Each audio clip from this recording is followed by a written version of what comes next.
Naalala mo ba to? Di ba pag matalino ka kadalasan, nasa rowan ka?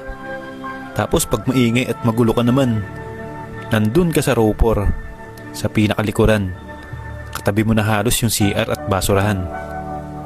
Eto, naranasan mo din ba to? Ang lagyan ng lastiko, ang medyas, kasi lawlaw na siya. Yung abutin kayo ng siyam-siyam pag may kaalitan ka. Tapos hanggang forma lang naman kayo parehas. Hanggang di naman matutuloy yung away nyo. Ito naman yung ultrasound namin nung araw. Kung ilan daw kasi yung bubukol dyan, yun yung bilang ng magiging anak mo. At yung pop cola na paborito ng mga batang 90s. Tapos etong chichirya na to. Tatos ako ng tatos dito. Tahos pala ang tamang bigkas dyan.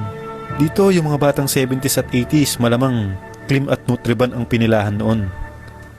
Pero kaming mga 90s, semi-social na. Milo na.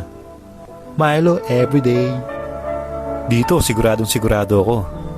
Kahit mga batang 70s at 80s, lalo na mga batang 90s, talagang humanga at nabighani din noon kay Talia. Banga. Lamig lagi ng tubig dyan, kahit walang yelo. Eto, nung elementary days namin, lagi namin nililiha yung ibabaw ng mesa namin na yan eh. Tapos tanda ko pa noon, dahon yung gamit namin nun. Pero napapakinis siya talaga yung kahoy. Ano kaya tawag sa dahon na yun? Parang liha din siya eh. Ay, hanggang alaala na lang talaga lahat.